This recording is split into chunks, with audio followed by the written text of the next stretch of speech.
Hi friends, welcome back to my channel. ಎಲ್ಲರೂ ಹೇಗಿದ್ದೀರಾ? ಎಲ್ಲರೂ ಚೆನ್ನಾಗಿದ್ದೀರಾ ಅಂತ ತಿಳ್ಕೊತೀನಿ. ಸೊ ಇವತ್ತು ಶುಕ್ರವಾರ. ಈಗ ನಾನು ವ್ಲಾಗ್ನ ಶುರು ಮಾಡಿದ್ದೀನಿ. ಬೆಳಗ್ಗೆ ಇವಾಗ 8:30-9 ಗಂಟೆ ಆಗಿರ್ಬೇಕು ಅನ್ಸುತ್ತೆ.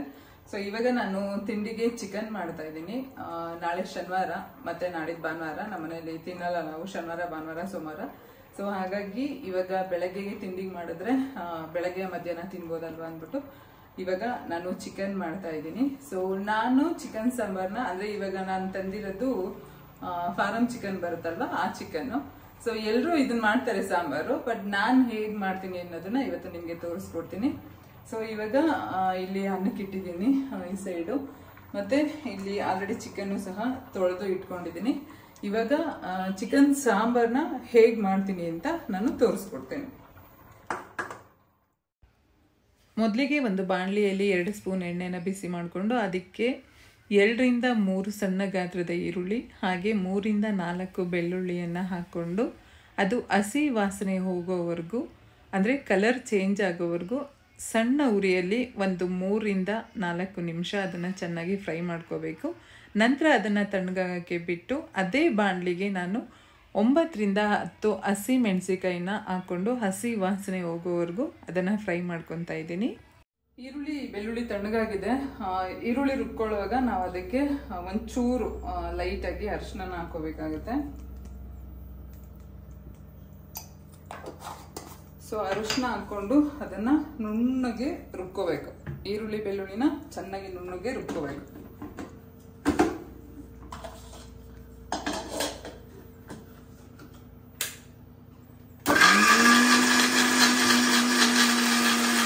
ಇವಾಗ ಕುಕ್ಕರ್ ಬಿಸಿ ಆಗಿದೆ. ಕುಕ್ಕರ್ ಬಿಸಿ ಆಗಿರೋದಕ್ಕೆ ಎಣ್ಣೆ ಹಾಕೋಬೇಕು.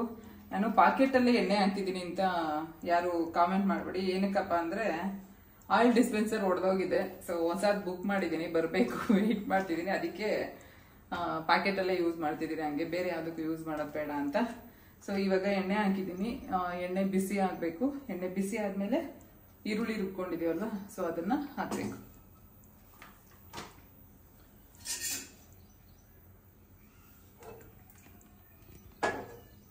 ಆಕ್ಚುಲಿ ಇವತ್ತು ಚಿಕನ್ನು ಕಮ್ಮಿ ವೆಯ್ಟ್ ಇರೋದೇ ಸಿಕ್ಕಿದೆ, ಅಂದ್ರೆ ಕಮ್ಮಿ ತೂಕ ಇರೋದು. ಪ್ರತಿ ಸಲ ಹೋದಾಗ 1,600 ಫಾರಂ ಚಿಕನ್ 1,600, 1,700 ಇಲ್ಲ 1.5 ಮೇಲಿದ್ರೇನೆ ಚೆನ್ನಾಗಿರೋದು. ಸೊ ಇವತ್ತು ನಾನು ಹೋದಾಗ ಕೋಳಿ ಚಿಕನ್ ಬಂದಿರ್ಲಿಲ್ಲ ಲೋಡ್ ಅಂತ ಹೇಳಿದ್ರು. ಸೊ ಹಂಗಾಗಿ ಇವತ್ತು 2 ಟೈಮ್ಸ್ ಮಾಡ್ತಿರೋದಲ್ವಾ, ಅದಕ್ಕೆ ಎಷ್ಟಿದೆ ಅಷ್ಟೇ ತಗೊಂಡ್ಬಂದಿದ್ದೀನಿ. ಈಗ ಎಣ್ಣೆ ಬಿಸಿ ಆಗಿದೆ. ಎಣ್ಣೆಗೆ ರುಬ್ಬಿರೋ ಈರುಳ್ಳಿ ಹಾಕೋಬೇಕು.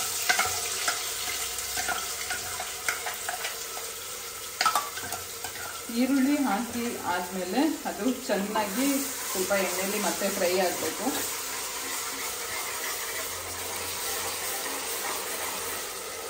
ಸೊ ಈ ತರ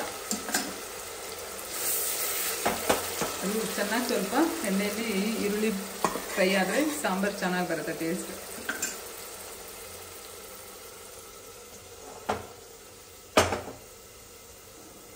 ಆಲ್ಮೋಸ್ಟ್ ನಮ್ಮ ಮನೆಯಲ್ಲಿ ಯಾವಾಗಲೂ ಫಾರಂ ಚಿಕನ್ ಸಾಂಬಾರಿಗೆ ಯೂಸ್ ಮಾಡ್ತೀವಿ.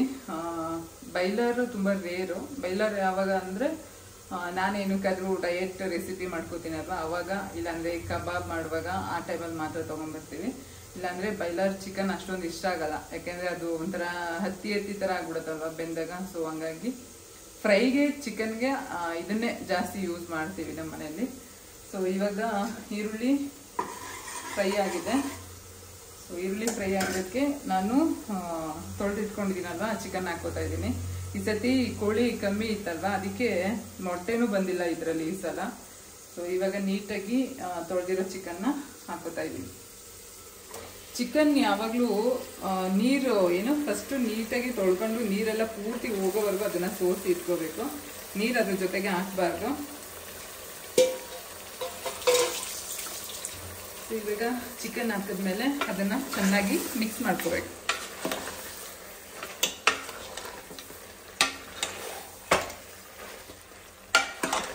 ಈ ರೀತಿ ಮಿಕ್ಸ್ ಮಾಡ್ಕೋಬೇಕಾಗುತ್ತೆ. ಮಿಕ್ಸ್ ಮಾಡ್ಕೊಂಡಾದ್ಮೇಲೆ ಇದನ್ನ ಇವಾಗ ಕುಕ್ಕರ್ ಲಿಡ್ ಕ್ಲೋಸ್ ಮಾಡಿ ವಿಷಲ್ ಹಾಕ್ಬಾರ್ದು. ವಿಷಲ್ ಹಾಕ್ದಂಗೆ ನಾವು ಇವಾಗ ಖಾರ ರುಬ್ಕೊಂತೀವಲ್ವಾ, ಖಾರ ರುಬ್ಕೊಳ್ಳೋವರೆಗೂ ಅದು ಸ್ವಲ್ಪ ಚೆನ್ನಾಗಿ ನೀರು ಬಿಟ್ಕೊಳ್ಳೋವರೆಗೂ ಅದನ್ನ ಬೇಯಿಸ್ಕೋಬೇಕಾಗುತ್ತೆ. ಅದು ನೀರು ಬಿಡದೆ ಏನಾದರೂ ಹಂಗೆ ಮಸಾಲೆ ಹಾಕ್ಬಿಟ್ರೆ ಸಾಂಬಾರು ಒಂಚೂರು ಚೆನ್ನಾಗಿರಲ್ಲ. ಸೊ ಅದಕ್ಕೆ ಅದು ಸ್ವಲ್ಪ ನೀರು ಬಿಟ್ಕೊಂಡು ಅಷ್ಟರಲ್ಲಿ ನಾನು ಖಾರ ರುಬ್ಕೋತೀನಿ. ರುಬ್ಬೋದಕ್ಕೆ ಒಂದು ಮಿಕ್ಸಿ ಜಾರಿಗೆ ಹುರಿದಿಟ್ಕೊಂಡಿರೋ ಹಸಿಮೆಣಸಿನ್ಕಾಯಿ, ತೆಂಗಿನಕಾಯಿ ತುರಿ, 1 ಟೊಮೊಟೊ, ಕೊತ್ತಂಬರಿ, ಪುದೀನ, 2 ಪೀಸ್ ಚಕ್ಕೆ, 1 ಸ್ಪೂನ್ ಮೆಣಸು ಮತ್ತು 1 ಸ್ಪೂನ್ ಗಸಗಸೆ, ಹಾಗೆ ಧನಿಯಾ ಪುಡಿ, ಖಾರದ ಪುಡಿ 2ರಿಂದ 3 ಸ್ಪೂನ್ ತೊಗೋಬೇಕು. ನಮ್ಮ ಮನೆಯಲ್ಲಿ ನಾನು ಧನಿಯಾ ಮೆಣಸಿನ್ಕಾಯಿ ಒಟ್ಟಿಗೆ ಹಾಕ್ಸಿರೋದ್ರಿಂದ 3 ಸ್ಪೂನ್ ಹಾಕ್ಕೋತಾ ಇದ್ದೀನಿ. ಇದ್ರ ಜೊತೆಗೆ 1 ಇಂಚು ಶುಂಠಿ ಹಾಕಿ ಸ್ವಲ್ಪ ನೀರು ಹಾಕಿ ನುಣ್ಣಗೆ ರುಬ್ಕೋಬೇಕು. ಸೊ ಇವಾಗ ನಾನು ಖಾರ ರುಬ್ಕೊಂಡಿದ್ದೀನಿ. ಇಷ್ಟು ನುಣ್ಣಗೆ ರುಬ್ಕೋಬೇಕು. ಚಿಕನ್ ಸಾಂಬಾರ್ಗೆ ಮತ್ತು ಸಾಂಬಾರ್ಗೆ ಎಲ್ಲದಕ್ಕೂ ನುಣ್ಣಗೆ ರುಬ್ಬಿದ್ರೇ ಸಾಂಬಾರು ಚೆನ್ನಾಗಿ ಬರೋದು. ಸೊ ಇಷ್ಟು ರುಬ್ಬಿದ್ರೆ ಸಾಕು. ಇವಾಗ ಚಿಕನ್ ನೋಡಿ ಚೆನ್ನಾಗಿ ನೀರು ಬಿಟ್ಕೊಂಡಿದೆ.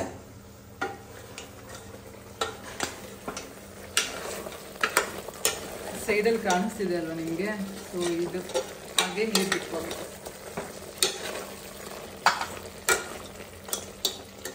ಈಗ ಖಾರ ಹಾಕ್ಕೋಬೇಕು. ಮಸಾಲೆ ಹಾಕ್ಕೊಂಡಾದ್ಮೇಲೆ ನಮಗೆ ಎಷ್ಟು ಕ್ವಾಂಟಿಟಿ ನೀರು ಬೇಕಾಗುತ್ತೆ ಅಷ್ಟು ನೀರನ್ನು ಸೇರಿಸ್ಕೊಂಡು ಹಾಕೊಳ್ಳೋದು.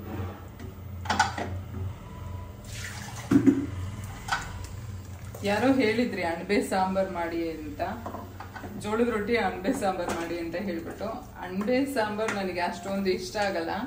ಏನಕ್ಕಪ್ಪ ಅಂದ್ರೆ ಅದು ಬೆಂದ್ಮೇಲೆ ಸಾಂಬಾರಲ್ಲಿ ಫುಲ್ ಸಾಫ್ಟ್ ಆಗ್ಬಿಡುತ್ತೆ ಅಲ್ವಾ. ಸೊ ಅದಕ್ಕೆ ನನಗೆ ಅದು ತಿನ್ನೋದಕ್ಕೆ ಒಂಥರ ಅನ್ಸುತ್ತೆ, ಇಷ್ಟ ಆಗಲ್ಲ. ಬಟ್ ಅಣಬೆ ಮಶ್ರೂಮ್ ಫ್ರೈ ಮಾಡ್ತಾರಲ್ವಾ, ಅಂದ್ರೆ ಪೆಪ್ಪರ್ ಫ್ರೈ ಅಥವಾ ಫ್ರೈ ಏನಾದ್ರು ಆ ಥರದ್ದಾದ್ರೆ ತಿನ್ಬೋದು.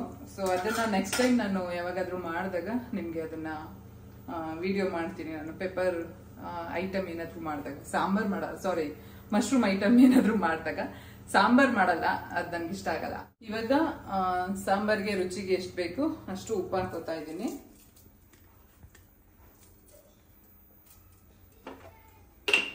ಅಷ್ಟು ಹಾಕಿದ್ಮೇಲೆ ಇನ್ನೊಂದ್ಸಲ ಲಿಡ್ನ ಸಾಂಬಾರ್ನ ನೀಟಾಗಿ ಮಿಕ್ಸ್ ಮಾಡಿಕೊಂಡು ಲಿಡ್ನ ಕ್ಲೋಸ್ ಮಾಡಬೇಕು. ನಮ್ಮನೆ ಸ್ಟವ್ ಸಣ್ಣ ಉರಿಯುತ್ತೆ, ಅದಕ್ಕೆ ನಾನು 4 ಕೂಗಿಸ್ತೀನಿ. ಸೊ ಅವಾಗ ಬೆಂದಿರುತ್ತೆ 4 ಕೂಗ್ಗೆ. ತುಂಬಾ ಅಂದ್ರೆ ತುಂಬಾ ಸಣ್ಣ ಉರಿತಿದೆ, ಯಾಕೆ ಅಂತ ಗೊತ್ತಿಲ್ಲ. ಸ್ಟವ್ ತಗೊಂಡಾಗಿಂದನೂ ಹಂಗೆ ಉರಿತಾ ಇದೆ ಅದು ಸಣ್ಣಗೆ. ನಮ್ಮನೇಲಿ ಊರಲ್ಲೆಲ್ಲ ಎಷ್ಟು ದೊಡ್ಡದಾಗ ಅಗಲವಾಗಿ ಉರಿಯುತ್ತೆ. ಏನ್ ಪ್ರಾಬ್ಲಮ್ ಆಗಿದೆ ಅಂತ ಗೊತ್ತಿಲ್ಲ. ಮೇ ಬಿ ಬರ್ನಲ್ಲಿ ಏನಾದ್ರು ಆಗಿದೆಯೋ ಏನ್ ಕತೆನಪ್ಪ, ಅದನ್ನ ಚೆಕ್ ಮಾಡಿಸ್ಬೇಕು ನಾನು ಫಸ್ಟ್ ತಗೊಂಡೋಗಿ. ಸೊ ಇವಾಗ ಸಾಂಬಾರ್ನ ನಾನು 4 ಕೂಗಿಸ್ತೀನಿ, ನೀವೊಂದು 5 ಕೂಗಿಸಿದ್ರೆ ಸಾಕು. ಓಕೆ ಫ್ರೆಂಡ್ಸ್, ಇವಾಗ ಅದು ಚಿಕನ್ 4 ಕೂಗಿದೆ. ಸೊ ಅದನ್ನ ಹಂಗೆ ಸ್ವಲ್ಪ ಏರ್ ಔಟ್ ಆಗಲಿ ಅಂತ ಬಿಟ್ಟಿದ್ದೀನಿ. ಈ ಕಡೆ ಮುದ್ದೆ ರೆಡಿ ಆಗಿದೆ, ಮುದ್ದೆ ಕಟ್ಕೋಬೇಕು. ಚಿಕನ್ ಸಾಂಬಾರ್ಗೆ ಮುದ್ದೆ ಇಲ್ಲ ಅಂದ್ರೆ ಚೆನ್ನಾಗಿರಲ್ವಾ. ಸೊ ಆಗ್ಲೇ ತಿರ್ಬಿಟ್ಟು ಇಟ್ಟಿದ್ದೆ ಒಲೆ ಮೇಲೆ, ಮತ್ತೆ ಸ್ವಲ್ಪ ಮುದ್ದೆ ಅದು ಒಳ್ಕೊಂಡ್ಲಿ ಅಂದ್ಬಿಟ್ಟು. ಸೊ ಇವಾಗ ಮುದ್ದೆ ಕಟ್ಟೋದು. ಕಮ್ಮಿ ಮುದ್ದೆ ಆದ್ರೆ ನಾನು ಹಿಂಗೆ ಶೆಲ್ಫ್ ಮೇಲೆ ನಿಂತ್ಕೊಂಡು ಕಟ್ಕೋತೀನಿ. ಇನ್ ಕೇಸ್ ಏನಾದ್ರು 5, 10 ಆ ತರ ಮಾಡಂಗಿದೆ ನೆಲದ ಮೇಲೆ ಕೂತ್ಕೊಂಡು ತಿರುಗ್ಬಿಟ್ಟು ಅಲ್ಲೇ ಕಟ್ಕೋತೀನಿ. ಸೊ ನಾನು ಯಾವಾಗೆಲ್ಲ ಕುಕಿಂಗ್ ವ್ಲಾಗ್ ಹಾಕಿದ್ದೀನಲ್ವಾ, ಸೊ ಅವಾಗ ತುಂಬಾ ನನಗೆ ಕಾಮೆಂಟ್ ಏನ್ ಬರುತ್ತಪ್ಪ ಅಂದ್ರೆ, ನಿಮ್ಗೂ ಅಡ್ಗೆ ಮಾಡಕ್ ಬರುತ್ತಾ ಅಂತ ಎಷ್ಟೊಂದು ಜನ ಕೇಳ್ತೀರಾ. ಡೆಫಿನೆಟ್ಲಿ ನನಗೆ ಅಡ್ಗೆ ಮಾಡಕ್ ಬರುತ್ತೆ. ಅಡ್ಗೆ ಮಾಡಕ್ ಬರ್ದೆ ನಾನು ವಿಡಿಯೋದಲ್ಲಿ ಶೂಟ್ ಮಾಡೋದೇ ಇಲ್ಲ ಅಲ್ವಾ. ಸೊ ನನಗೂ ಅಡ್ಗೆ ಮಾಡಕ್ ಬರುತ್ತೆ. ನನಗೆ ಅಂತಲ್ಲ, ಆಲ್ಮೋಸ್ಟ್ ಇವಾಗ ಎಲ್ರಿಗೂ ಬರುತ್ತೆ ಅಡ್ಗೆ ಮಾಡಕ್ಕೆ. ಯಾಕೆ ಅಂದ್ರೆ ಯೂಟ್ಯೂಬ್ ಅಲ್ಲಿ ಇವಾಗ ಯಾವ ಅಡ್ಗೆ ಸರ್ಚ್ ಮಾಡಿದ್ರು ಸಿಗುತ್ತೆ ಅಲ್ವಾ. ಸೊ ಹಾಗಾಗಿ ನಮ್ಮನೇಲಿ ಮುದ್ದೆ ಕಟ್ಟಕ್ಕೆ ನಾನು ವೆಜಿಟೇಬಲ್ ಕಟ್ಟರ್ ಇದೆ ಅಲ್ವಾ, ಸೊ ಅದನ್ನೇ ಯೂಸ್ ಮಾಡ್ಕೋತೀನಿ. ಏನಕ್ಕೆ ಅಂದ್ರೆ ಅದರಲ್ಲಿ ಚೆನ್ನಾಗಿ ನೀಟಾಗಿ ಒಸ್ಬಿಟ್ಟು ಕಟ್ಬಹುದು ಅಂತ.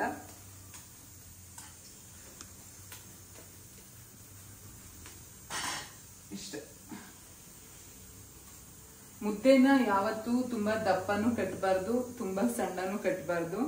ಏನಕ್ಕಪ್ಪ ಅಂದ್ರೆ ಅವಾಗೆಲ್ಲ ನಮ್ಮ ಅಜ್ಜಿ ಅವರೆಲ್ಲ ಹೇಳೋರು, ಮುದ್ದೆ ತುಂಬಾ ದಪ್ಪ ಇದ್ರೆ ದರಿದ್ರ ಬಂದ್ಬಿಡುತ್ತೆ ಅಂತ. ಸೊ ಹಂಗೆ ಮುದ್ದೆ ಚಿಕ್ಕದಿದ್ರೆ ಅವ್ರಿಗೆ ನಾವ್ ಇಕ್ಕದವ್ರಿಗೆ ಏನಾಗುತ್ತೆ ಅಂದ್ರೆ, ಈ ಸಿಟಿಗಳ ಕಡೆ ಎಲ್ಲ ಇಷ್ಟಿಷ್ಟೇ ಚಿಕ್ಕದ್ ಮಾಡ್ತಾರಲ್ವಾ, ಹಂಗ್ ಮಾಡ್ಬಾರ್ದು. ಯಾಕೆ ಅಂದ್ರೆ ಈಗ ಯಾರಾದ್ರೂ ಬೇರೆಯವ್ರ ಹೊಟ್ಟೆ ತುಂಬಾ ಊಟ ಮಾಡೋರಿದ್ರೆ ನಾವ್ ಇಷ್ಟಿಷ್ಟೇ ಮುದ್ದೆ ಮಾಡಿದ್ರೆ ಅವ್ರಿಗೆ ಹೊಟ್ಟೆ ತುಂಬಾ ಊಟ ಇಕ್ಬೇಕು ಅಂದ್ರೆ ನಾವೊಂದು 2ರಿಂದ 3 ಅಂತೂ ಇಡ್ಲೇಬೇಕಾಗತ್ತೆ. ಅವಾಗ ಏನ್ ಅನ್ಕೊಂತೀರ ಅಂದ್ರೆ ಅಯ್ಯೋ ನಾವು 3 ಮುದ್ದೆ ತಿನ್ಬಿಟ್ವಾ ಅಂತ ಅವ್ರಿಗೆ ಅನ್ಸುತ್ತೆ ಪಾಪ. ಸೊ ಆ ತರ ಮಾಡಕ್ ಹೋಗ್ಬಾರ್ದು. ಮುದ್ದೆ ಯಾವಾಗ್ಲೂ ನಮ್ ಕೈ ತುಂಬಾ ಮೀಡಿಯಂ ಆಗಿ ಇರ್ಬೇಕು. ಸೊ ಇವಾಗ ನಂದು ಮುದ್ದೆ ಕಟ್ಟಿದ್ದಾಯ್ತು.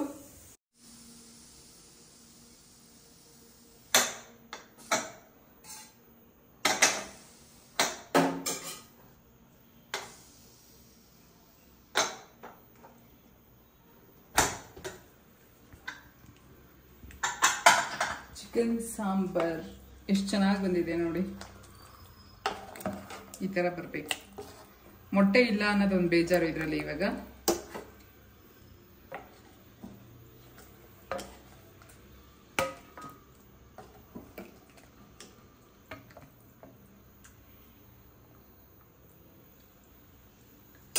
ಓಕೆ ಫ್ರೆಂಡ್ಸ್, ಇಷ್ಟೇ. ಇವಾಗ ಚಿಕನ್ ಸಾಂಬಾರ್ ಮುದ್ದೆ ರೆಡಿ ಆಗಿದೆ. ಊಟ ಮಾಡಿ ಆಮೇಲೆ ಮತ್ತೆ ವಿಡಿಯೋನ ಕಂಟಿನ್ಯೂ ಮಾಡ್ತೀನಿ. ಓಕೆ ಫ್ರೆಂಡ್ಸ್, ನಮ್ದು ಊಟ ಆಯ್ತು. ಇವಾಗ ತಿಂಡಿ ಊಟ ಎರಡೂ ಒಟ್ಟಿಗೆ ಮುದ್ದೆ ಮಾಡಿದ್ದೆಲ್ಲ. ಸೊ ಊಟ ಆಯ್ತು. ಏನಪ್ಪಾ ಅಂದ್ರೆ ಈಗ ಕೆಲವ್ರು ಕೇಳ್ತೀರಾ, ನನಗೆ ಗೊತ್ತು, ನೀವು ಶ್ರಾವಣದಲ್ಲಿ ನಾನ್ ವೆಜ್ ತಿಂತೀರಾ ಅಂತ. ಆಕ್ಚುಲಿ ನಮ್ಮ ಮನೆಯಲ್ಲಿ ಯಾವತ್ತೂ ನಡೆಸಿಲ್ಲ ಶ್ರಾವಣದಲ್ಲಿ ತಿನ್ಬಾರ್ದು, ಕಾರ್ತಿಕದಲ್ಲಿ ತಿನ್ಬಾರ್ದು ಅಂದ್ಬಿಟ್ಟು. ಸೊ ನಾವು ಎಲ್ಲ ವರ್ಷದಲ್ಲಿ ಎಲ್ಲ ಟೈಮಲ್ಲೂ ತಿಂತೀವಿ. ಬಟ್ ಏನಪ್ಪಾ ಅಂದ್ರೆ ಸೋಮವಾರ, ಭಾನುವಾರ, ಶನಿವಾರ 3 ದಿನ ತಿನ್ನಲ್ಲ. ಸೊ ಶನಿವಾರ ನಾನು ತಿನ್ನಲ್ಲ, ಭಾನುವಾರ ನಮ್ಮ ಅಣ್ಣ ತಿನ್ನಲ್ಲ, ಮತ್ತೆ ಸೋಮವಾರ ನಾವಿಬ್ಬರು ತಿನ್ನಲ್ಲ. ಹಾಗಾಗಿ ಈ 3 ದಿನ ಬಿಟ್ಟು ಮತ್ತೆ ಮಧ್ಯದಲ್ಲಿ ಹಬ್ಬಗಳನ್ನ ಬಿಟ್ಟು ಮಿಕ್ಕಿದ ಎಲ್ಲ ದಿನನೂ ನಾವು ನಾನ್ ವೆಜ್ನ ಮಾಡ್ತೀವಿ, ನಾನ್ ವೆಜ್ನ ತಿಂತೀವಿ. ಸೊ ಇದಾಗಿತ್ತು ಇವತ್ತಿನ ವ್ಲಾಗ್. ನಿಮ್ಮೆಲ್ರಿಗೂ ಇಷ್ಟ ಆಯಿತು ಅನ್ಕೋತೀನಿ. ವಿಡಿಯೋ ಇಷ್ಟ ಆಗಿದ್ರೆ ಲೈಕ್ ಮಾಡಿ, ಶೇರ್ ಮಾಡಿ, ಹಾಗೆ ಸಬ್ಸ್ಕ್ರೈಬ್ ಮಾಡೋದನ್ನ ಮರಿಬೇಡಿ. Thank you so much. Love you all.